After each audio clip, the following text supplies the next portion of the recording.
Assalamualaikum warahmatullahi wabarakatuh. Izin memperkenalkan diri, saya Taruna atas nama Hariwinarto dari Sekolah Tinggi Meteorologi, Klimatologi, dan Geofisika Jakarta dari jurusan Meteorologi, kelas Meteorologi. Baik, di sini saya akan memaparkan presentasi saya eh, mengenai hal-hal yang berkaitan dengan meteorologi tropis. Antara lain, yang pertama adalah kondisi ENSO dan IOD beserta dampaknya yang terjadi di Indonesia. Yang kedua, equatorial waves. Yang ketiga itu global wind circulation. Yang keempat, fenomena di antaranya adalah ENSO, MGO, IOD, monsoon, index monsoon, monsoon break, Borneo vortex, cold surge, dan cross equatorial north surge atau SENS. Yang berikutnya kelima adalah prediksi MGO di wilayah Indonesia. Baik, yang pertama saya akan mencoba menjelaskan mengenai kondisi ENSO dan IOD berdasarkan BOM atau Bureau of Meteorology milik Australia. Kondisi ENSO untuk saat ini adalah di tahap netral. Nah, ada beberapa tanda bahwa La Nina mungkin terbentuk di Samudra Pasifik pada akhir tahun 2024. Nah, pada pemodelan Biro BOM ini menunjukkan bahwasanya ENSO kemungkinan akan tetap netral hingga setidaknya sampai bulan Juli 2024. Nah, di sini pentingnya untuk ditekankan bahwa tanda-tanda awal La Nina itu paling relevan dengan iklim Pasifik tropis. Nah, di samping adalah ada gambar yang menunjukkan posisi atau bisa digambarkan dengan La Nina itu dengan La Nina Watch. Apa sih itu La Nina Watch? Nah, La Nina Watch itu adalah peringatan yang dikeluarkan oleh BOM ketika ada kemungkinan La Nina itu akan berkembang terus. Nah, apa sih La Nina itu? La Nina adalah merupakan fenomena, fenomena iklim yang terjadi ketika ketika suhu permukaan laut di Samudra Pasifik Khatulistiwa bagian tengah dan timur itu lebih dingin dari rata-rata yang sebelumnya. Nah, La Nina ini dapat berdampak pada pola cuaca di seluruh dunia, termasuk juga yang ada di Indonesia. Nah, La Nina ini umumnya itu dikaitkan dengan musim hujan yang lebih basah di Indonesia, terutama bisa terjadi itu di wilayah Jawa, Bali, Nusa Tenggara Barat, Nusa Tenggara Timur, sedangkan untuk wilayah lainnya yang itu mengalami kekeringan, di antaranya itu ada seperti di wilayah Papua serta Maluku.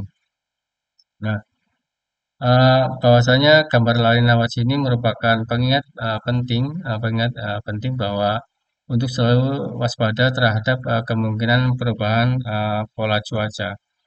Yang berikutnya adalah IOD. Nah, di sini IOD merupakan eh, apa kondisi IOD? IOD ini netral juga.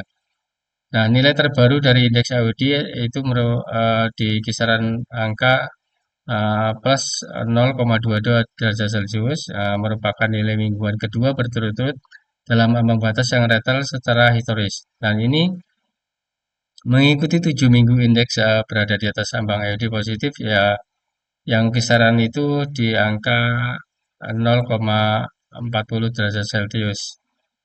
Biasanya peristiwa IOD positif dianggap sedang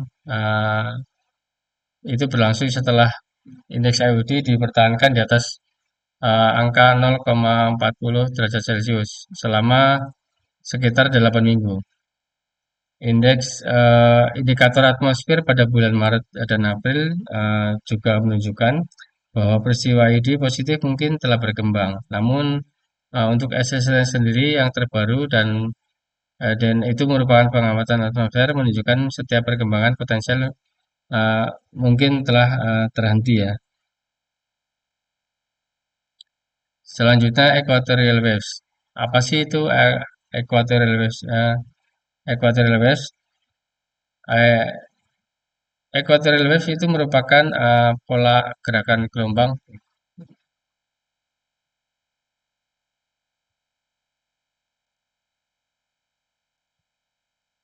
Equatorial wave itu merupakan pola gerakan gelombang yang terjadi di wilayah khatulistiwa bumi. Nah, gelombang ini terbentuk karena gangguan dalam medan angin atau suhu di sepanjang khatulistiwa, dan mereka itu mempengaruhi iklim regional dan global. Nah, di sini ada beberapa jenis untuk equatorial wave, yaitu di antara lain adalah Kelvin wave, Rossby wave, dan mix Rossby dan ada mix Rossby gravity waves. Nah, di sini ada beberapa pemicu global gelombang khatulistiwa.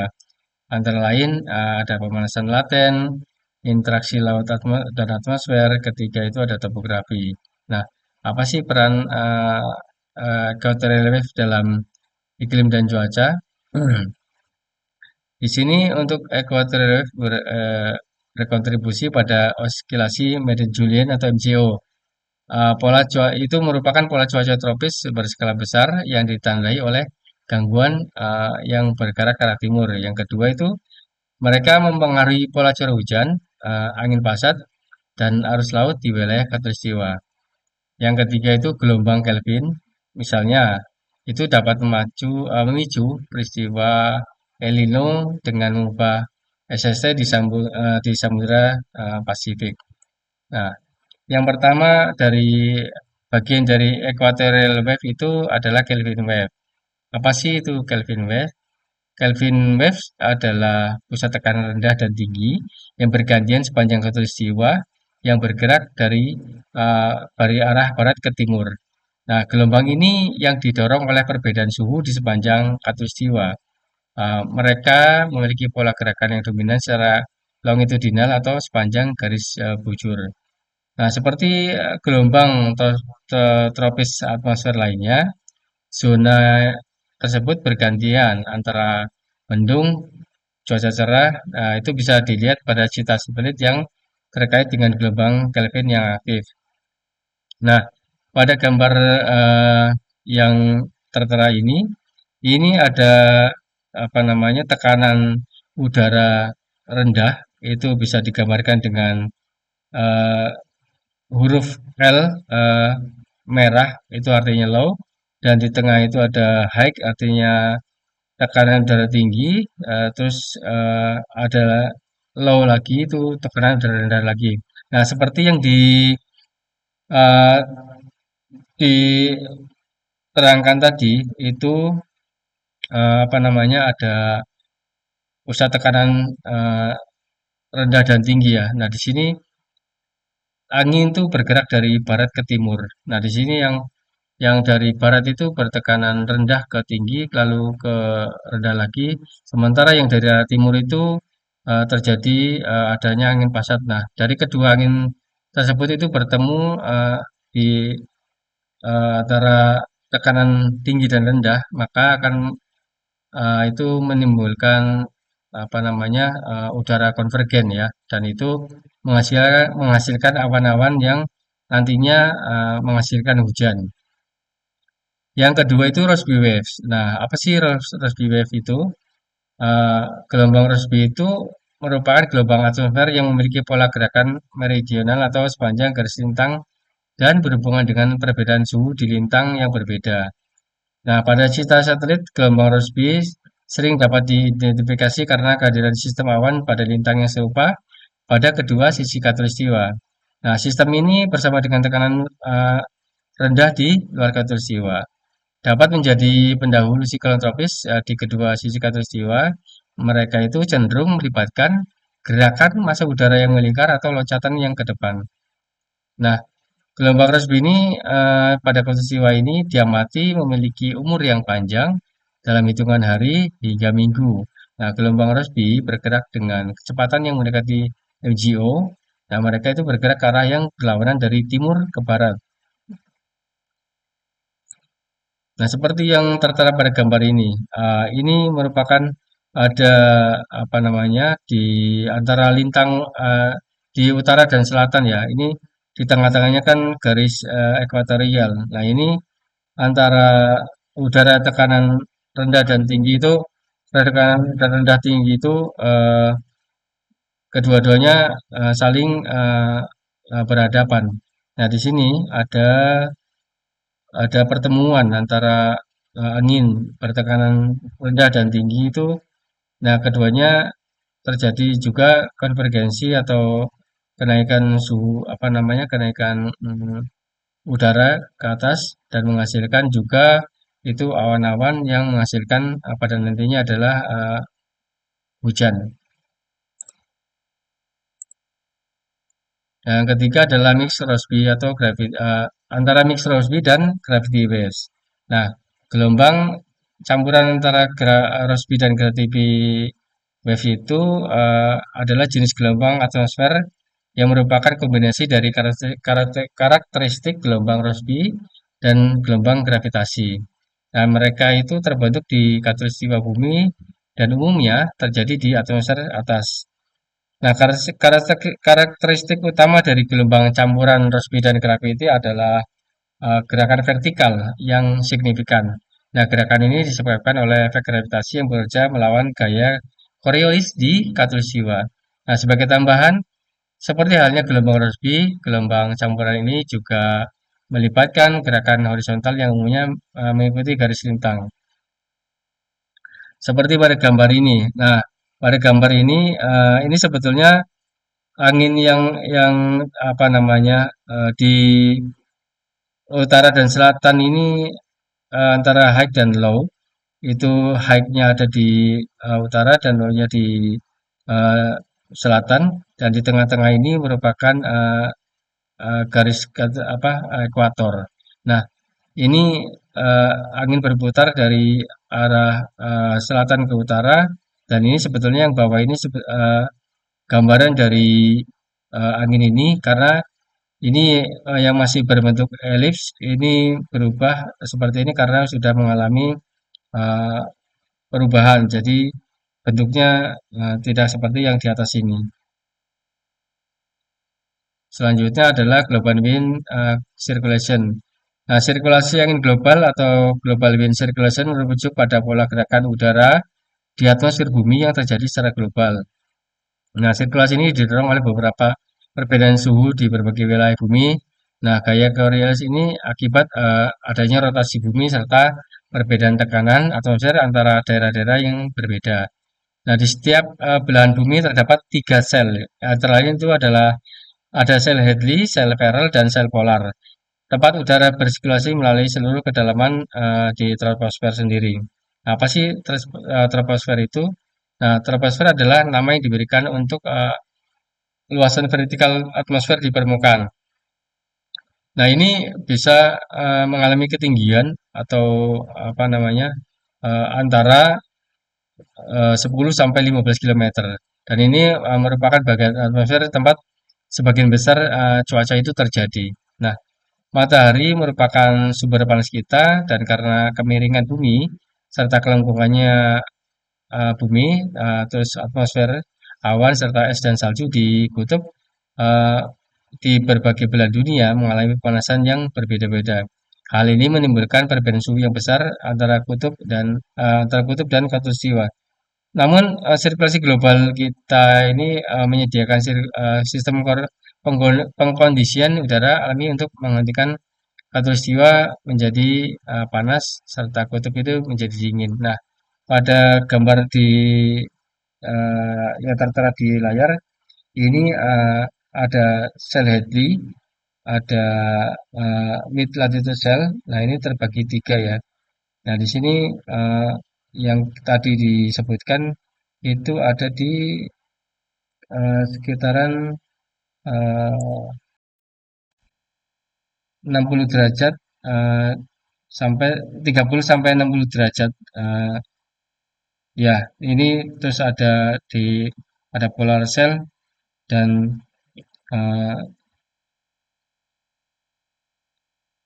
di tengah garis khatulistiwa ini menunjukkan pola angin itu dari eh, arah utara itu berbelok karena dikarenakan gaya Coriolis yang dari utara itu berbelok ke arah kiri, sedangkan maaf, yang dari arah utara itu berbelok ke sebelah kanan, sementara yang dari belahan selatan itu berbelok ke arah kiri.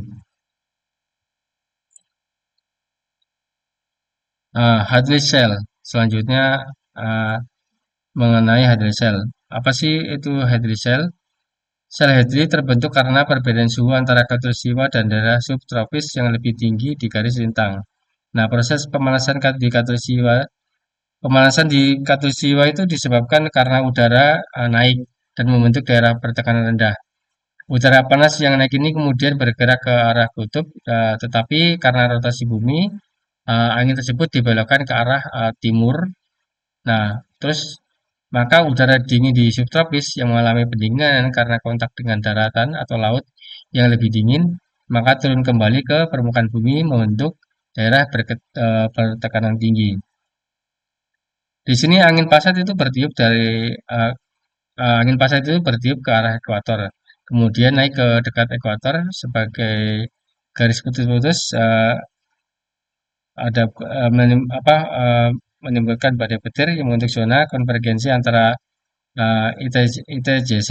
Nah, dari puncak badai ini, udara mengalir menuju garis lintang yang lebih tinggi, lalu tenggelam dan menghasilkan daerah pertekanan tinggi di lautan subtropis dan gurun panas di dunia. Itu seperti yang terjadi di Gurun Sahara di Afrika Utara.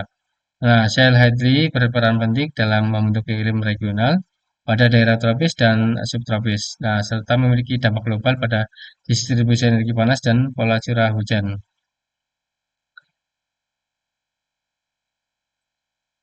Selanjutnya itu Ferrel cell. Nah, apa sih itu Ferrel cell? Itu Ferrel cell itu berada di antara sel Hadley dan sel polar. Sel Ferrel terbentuk karena interaksi eh, sel Hadley dan sel polar. Udara di daerah khatulistiwa naik dan bergerak ke arah kutub membentuk sel Hadley. Sementara untuk daerah di daerah kutub itu turun membentuk sel polar. Dan di antara eh, keduanya itu ada pergerakan udara yang berlawanan eh, dengan pergerakan sel Hadley dan sel polar, yaitu dari kutub utara ke arah khatulistiwa di permukaan bumi.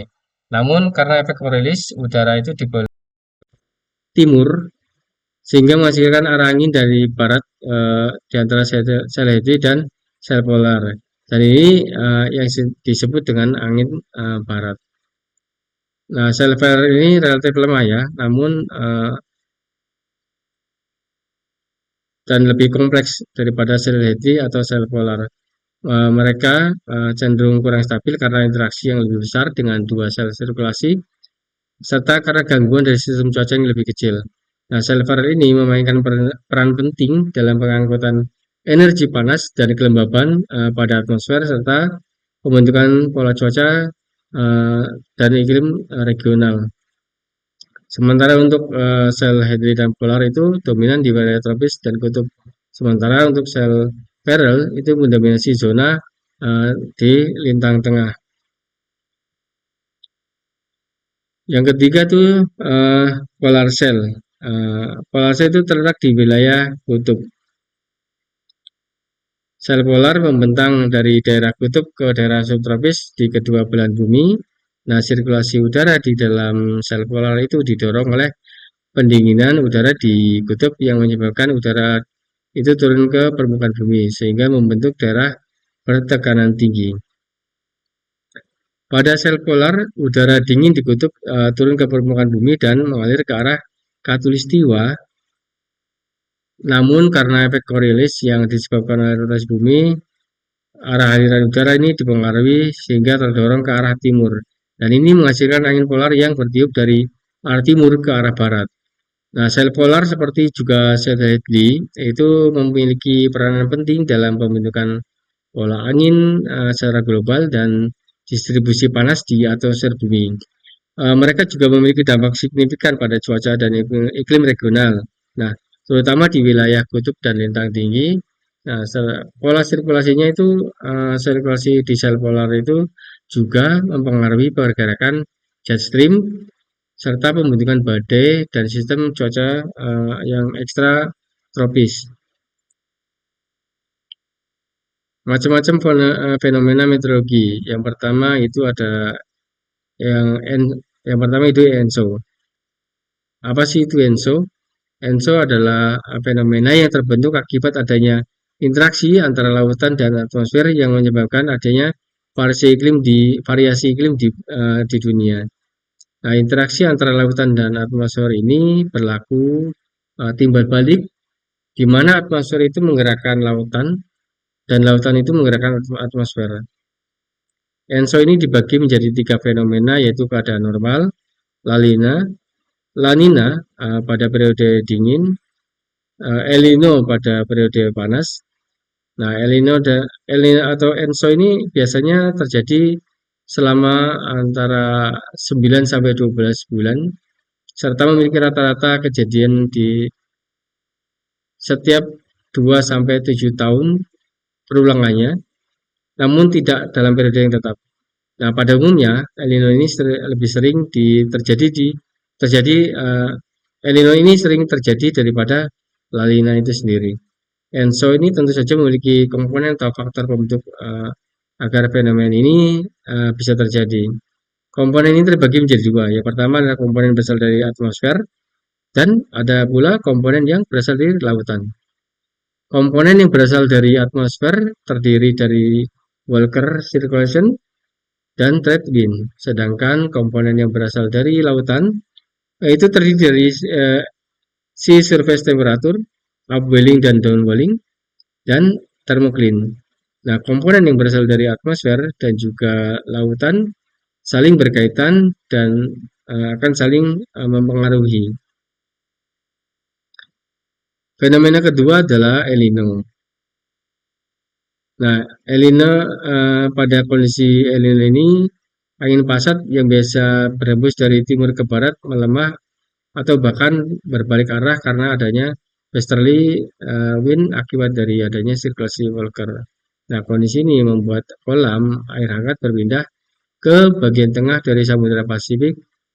Nah, lapisan termokline ini menjadi lebih landai daripada kondisi normal dan membuat upwelling di Samudra Pasifik bagian timur itu melemah. Nah, pelemahan ini dikaitkan dengan meluasnya suhu muka laut yang hangat di timur dan tengah Pasifik. Nah, di sini air hangat yang bergeser ke timur itu menyebabkan penguapan. Awan dan hujan pun ikut bergeser menjauh dari Indonesia sehingga Indonesia itu mengalami peningkatan risiko kekeringan yang berkepanjangan. Yang ketiga ada La Nina. Nah, La Nina ini berkebalikan dengan El Nino, di mana angin pasat yang berhembus dari timur ke barat mengalami kecepatan yang lebih kencang daripada kondisi normal sehingga kolam air hangat yang terbentuk pada timur Kepulauan Indonesia dan bahkan ada yang masuk ke Kepulauan Indonesia. Namun ini sebenarnya masuk terlalu jauh ke dalam Kepulauan Indonesia dan dalam Kepulauan Indonesia karena Kepulauan Indonesia ini sendiri adalah blocking alami untuk angin pasat sehingga pengaruh angin ini tidak terlalu masuk ke Kepulauan Indonesia karena kekuatannya yang kurang besar serta adanya halangan dari pulau di Indonesia. Nah, kondisi ini juga membuat lapisan termokline di sebelah timur Samudra Pasifik mengalami kedalaman yang lebih curam dibanding kondisi normal serta membuat sebelah barat Samudra Pasifik itu mengalami upwelling yang kuat melebihi dari kondisi normal. Yang keempat itu ada MGO. MGO apa sih itu? MGO merupakan sistem gangguan yang berupa awan yang mendatangkan hujan atau angin yang bergerak melintasi bumi di bagian ekuator di mana saat dia mengelilingi bumi ke arah timuran, dia membutuhkan waktu dari 30 sampai 90 hari untuk kembali ke posisi awal. Nah, NGO ini dibagi menjadi 8 fase di mana fase aktif di Indonesia mulai mendatangkan hujan. Fase aktif terdapat pada fase ketiga atau di barat Indonesia. Fase keempat itu di tengah Indonesia, fase kelima itu di timur Indonesia, dan fase keenam itu MJO itu mulai keluar dari Indonesia. Jadi penambahan curah hujan dilihat pada fase 3, 4, serta 5. Nah, fase ini terdapat curah hujan yang lewat di Indonesia. Namun ketika melihat dampak IMJIO di Indonesia itu harus melihat semua fase dari fase 6, fase 7, dan fase pertama. Nah, di sini fase kering, fase-fase ini adalah itu merupakan fase kering yang ada di Indonesia. Nah, MJO merupakan pasangan antara area yang mendatangkan curah hujan dan area yang menekan curah hujan. Yang berikutnya yang kelima adalah IOD. Nah, di sini didefinisikan dengan perbedaan SST antara dua area atau dua polar, di mana perbedaan itu terjadi di Western Pole atau Eastern Pole. Ada dua area uh, yang digunakan untuk melihat perubahan suhu, yaitu ada di Laut Arab, Samudra India bagian barat, serta Samudra Hindia pada bagian timur. IOD plus membuat SST di Laut Arab itu hangat, sementara IOD minus membuat ST hangat di wilayah Indonesia atau Samudra Hindia bagian timur, dan lokasi di Samudra Hindia bagian ekuator biasanya itu mengalami terjadinya puncak pada Agustus dan Oktober. Nah, ENSO Index uh, ENSO Index itu menggunakan biasanya indeks Nino yang biasa digunakan adalah 3,4. Indeks 3 atau 3,4 itu lebih dari 0,8 derajat Celcius mengindikasikan adanya El Nino. Sedangkan nilai lebih dingin dari minus 0,8 derajat Celcius mengindikasikan adanya La Nina. Dan ENSO juga dilihat dari Southern Oscillation Index, yaitu merupakan perbedaan tekanan di Pulau Tahiti dengan perbedaan di Darwin. Saat tekanan berada di bawah minus 7, itu ada El Nino, begitu sebaliknya, dan pada range antara minus 7 sampai 7, kondisinya itu adalah netral. Nah, Indonesia itu biasanya memakai indeks Nino 3,4 karena anomali di antara Nino 3 dan Nino 4 itu akan mempengaruhi Indonesia. Nah, dalam hal ini BMKG menggunakan 3 bulan berturut-turut untuk menyatakan El Nino atau La Nina. Sedangkan indeks IOD ada di minus 4 sampai plus 4. Dan apabila Indonesia berada di indeks kuat, berarti terjadi musim kering. Yang selanjutnya, monsun. Monsun merupakan sistem sirkulasi regional yang mempunyai variasi musiman. Monsun biasanya ditandai oleh pembalikan musiman sistem angin utama, yang diartikan sebagai perubahan arah gaya gradien tekanan permukaan dan cuaca utama ketika musim panas atau summer dan ketika musim dingin atau winter. Penyebab utama dari fenomena monsun ini adalah pergerakan titik kulminasi matahari terhadap bumi yang bergerak dari arah utara ke selatan dan terciptanya kontras tekanan dan suhu antara benua dan samudra. Nah, ditinjau dari kemantapan arah dan kecepatan angin monsun, maka di Indonesia itu dikenal dua musim yang meliputi antara Desember, Januari, Februari, dan Juli, Juli, Agustus. Nah, keadaan monsun di wilayah Indonesia itu ditandai dengan berembusnya secara tetap sirkulasi angin untuk satu periode tertentu, yaitu minimal 3 bulan, dan pada periode yang lain arah anginnya itu hampir berlawanan. Nah, kemudian pada musim transisi antara kedua monsun yang terjadi bulan Maret, April, Mei, dan serta September, Oktober, November, itu arah dan kecepatan angin bertiup itu tidak tentu. Yang berikutnya adalah indeks monsun. Indeks monsun didefinisikan sebagai perbedaan rata-rata wilayah sirkulasi angin baratan pada level 850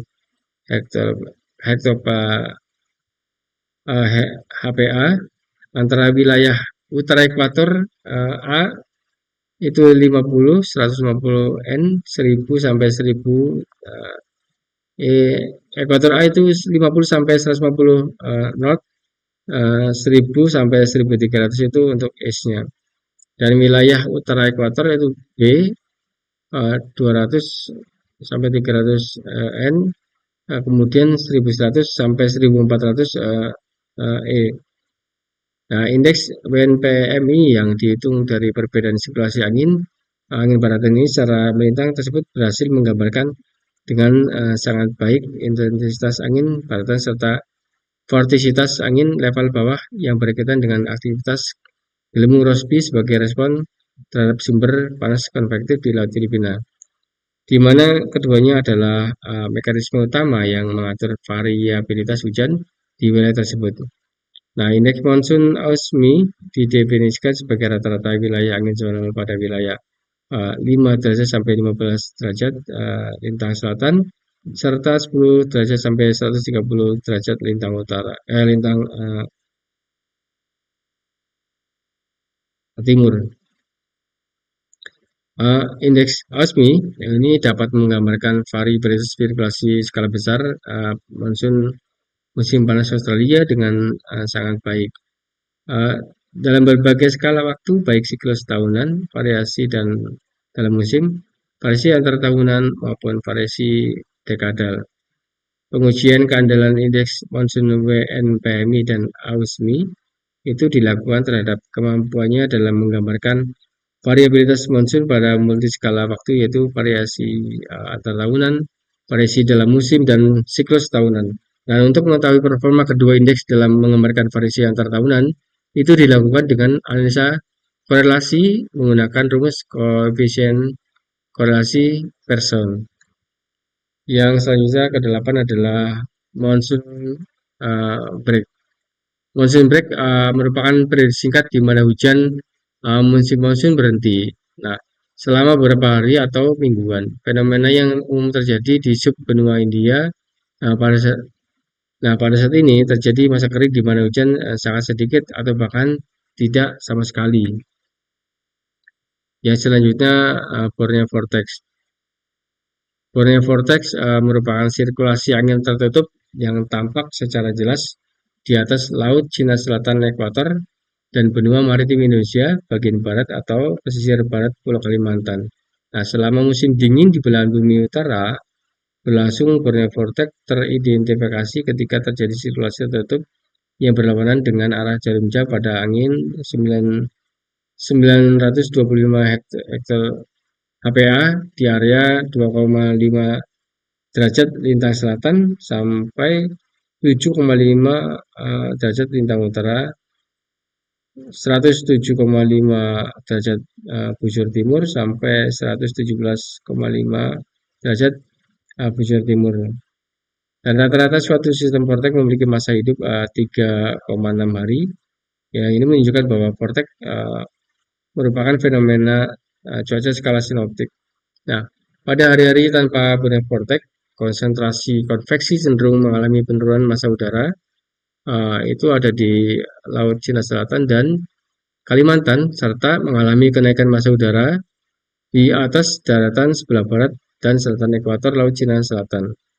Pola ini terbalik pada hari-hari di mana terdapat Borneo Vortex, di mana daerah Ensen area terjadi di Laut Cina Selatan dekat ekuator dan Kalimantan. Kehadiran Borneo Vortex ini telah lama dikaitkan dengan masa aktif monsun dingin Asia yang mengarah kepada aktivitas hujan deras dan bencana banjir. Yang selanjutnya adalah cold surge. Cold surge merupakan penjalanan udara dingin di dekat permukaan dari tekanan tinggi yang dingin di atas benua Eurasia hingga Samudra Pasifik pada musim dingin di utara. Itu berlangsung dari Desember hingga Maret. Nah, aliran utara ini berskala besar yang mencapai tropis berlanjut selama sekitar 2-10 hari dan berdampak pada kenaikan intensitas hujan di wilayah Indonesia. Yang selanjutnya adalah Cross Equatorial Northerly Surge atau CENS. Itu merupakan gelombang permukaan utara, kadang itu melintasi ekuator di laut pada laut Indonesia atau Laut Cina Selatan bagian selatan dan Laut Jawa, dan dibedakan dari gelombang yang dingin yang biasa. Ini mempengaruhi konveksi di Laut Jawa dan Pulau Jawa dan terkadang menyebabkan curah hujan yang tinggi.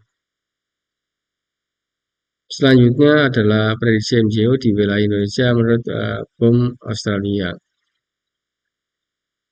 MJO digambarkan pada saat ini adalah lemah. Nah, sebagian besar model memperkirakan bahwa MJO akan tetap lemah sebelum kembali menguat di wilayah timur Samudra Hindia atau benua maritim pada pertengahan hingga akhir bulan Mei. Nah, ketika MJO berada di bagian timur Samudra Hindia atau benua maritim, atau pada waktu-waktu seperti ini, biasanya MJO berperan meningkatkan curah hujan di wilayah bagian tenggara dan pesisir barat Indonesia. Daerah tropis di selatan Indonesia biasanya juga mengalami peningkatan kekeruan dan curah hujan. Bagan tersebut menunjukkan kekuatan dan perkembangan MJO melalui 8 wilayah berbeda di sepanjang khatulistiwa di seluruh dunia. Nah, area 7 dan 8 di wilayah Tenggara Indonesia, untuk area 5 dan 6 berada di barat, yaitu di benua maritim. Nah, RMM 1 dan RMM 2 merupakan model matematika yang menggabungkan jumlah awan dan angin di tingkat atas dan bawah atmosfer untuk mengukur kekuatan dan lokasi MJO. Ketika indeks ini berada dalam lingkaran tengah, maka MJO itu dianggap lemah. Di luar lingkaran ini, indeks lebih kuat dan biasanya bergerak berlawanan arah jarum jam seiring pergerakan MJO dari barat ke timur. Sekian, terima kasih. Demikian yang paparan yang bisa saya sampaikan. Mohon maaf segala kekurangan. Wassalamualaikum warahmatullahi wabarakatuh.